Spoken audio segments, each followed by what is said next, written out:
If you're new to 3D printing and want to learn quickly while earning a ton of CEUs, if you're a clinician, and a certificate of proficiency in 3D printing, if you're a technician, then go to our website at 3d-oandp.com and sign up for our 5-day course in beautiful Prescott, Arizona.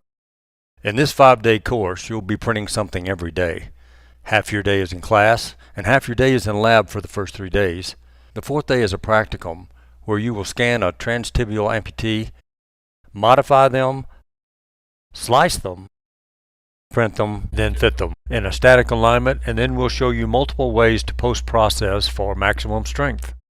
One way is by using our rapid wrap system that uses UV cure light to give your diagnostics that definitive look, with a focus on being quick and inexpensive.